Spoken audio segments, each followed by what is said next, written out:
Sahabat Lentera Sabda yang terkasih, kita jumpa lagi hari ini Minggu 15 Desember 2024 pada masa Advent yang ketiga atau Minggu Gaudete, Minggu Sukacita. Sahabat Lentera Sabda yang terkasih, ketika Yohanes Pembaptis mewartakan pertobatan, lalu kemudian sebagian besar orang berbondong-bondong untuk dibaptis di Sungai Yordan. Setelah dibaptis, mereka bertanya kepada Yohanes Pembaptis, "Apa yang harus kami lakukan?" Saya merasa orang-orang yang dibaptis itu penuh dengan inisiatif, penuh dengan harapan, sehingga mereka bertanya lebih lanjut, apa yang harus kami lakukan? Tidak diam saja, dibaptis ya sudah, dibaptis, tidak ada gregetnya. Tetapi rupa-rupanya orang-orang pada zaman itu punya greget. Setelah dibaptis mereka ingin lebih maju lagi dalam iman. Maka mereka bertanya kepada Yohanes Pembaptis, apa yang harus kami lakukan? Lalu Yohanes Pembaptis menjawab, kalau kamu mempunyai 2 helai, berikanlah 1 helai kepada sesamamu. Tentu bukan hanya baju, tetapi juga hal-hal yang lain. Di sekitar kita masih banyak saudara-saudara kita yang membutuhkan uluran tangan kita dalam bentuk apapun. Membutuhkan makan dan minum, membutuhkan pendidikan, membutuhkan bimbingan, membutuhkan teman, banyak lagi yang lain.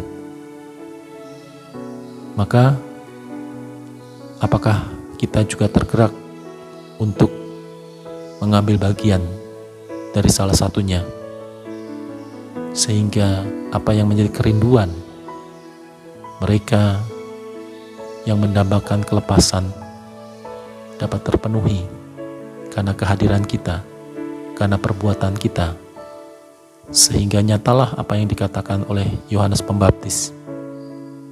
Jika kamu mempunyai 2 helai, bagikanlah kepada orang yang tidak punya. Demikian juga dalam hidup kita bersama, tentu ada banyak kebutuhan-kebutuhan yang kadang-kadang tidak terpenuhi. Baru-baru saja paroki kita mengadakan pemilihan Dewan Paroki, ketua-ketua lingkungan wilayah, prodiakon. Maka saya merasa apa yang dijawab oleh Yohanes Pembaptis ini menjadi real dalam kehidupan menggereja kita. Ketika ada tawaran, ada kebutuhan di Dewan Paroki, di lingkungan, ataupun pelayanan sebagai prodiakon, banyak di antara kita sudah menjawab dan sudah definitif semua terpenuhi. Oleh karena itu saya mengucapkan terima kasih Profisiat, Anda telah menjawab panggilan Tuhan untuk bekerja di ladangnya. Dan inilah sebetulnya yang dimaksudkan oleh Yohanes Pembaptis. Jadi bukan hanya masalah-masalah sosial, tetapi juga masalah-masalah iman. Bagaimana kehadiran kita menjadi pelayan-pelayan gereja juga ingin membantu saudara-saudara kita untuk bertumbuh, berkembang dalam iman.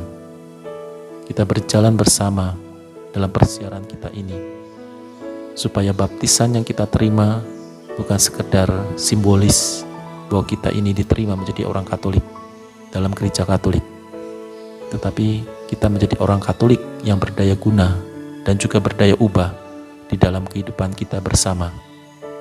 Sehingga itulah sebetulnya Natal yang sesungguhnya, lahir kembali.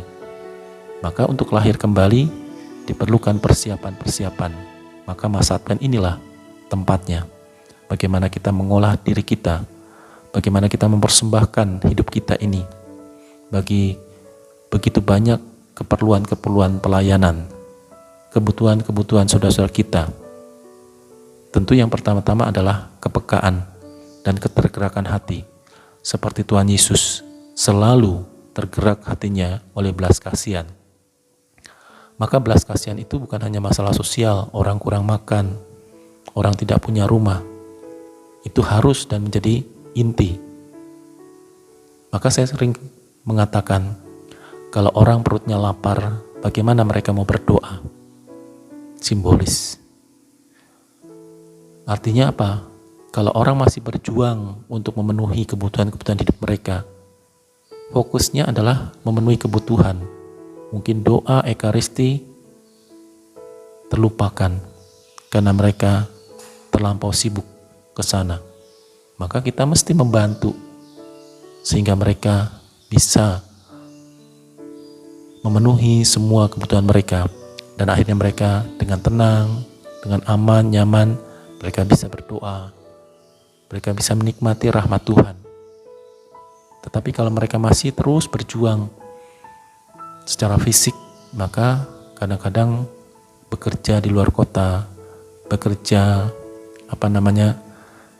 yang tidak mempunyai waktu untuk istirahat atau untuk pergi ke gereja. Nah, bagaimana mereka supaya hidup sejahtera? Oleh karena itu, kita semua dipanggil untuk hal tersebut.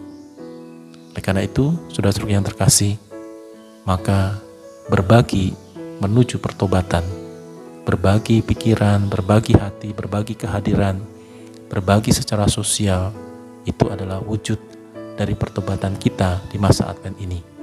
Oleh karena itu, kita bersyukur karenanya. Tuhan memberkati. Hati rasa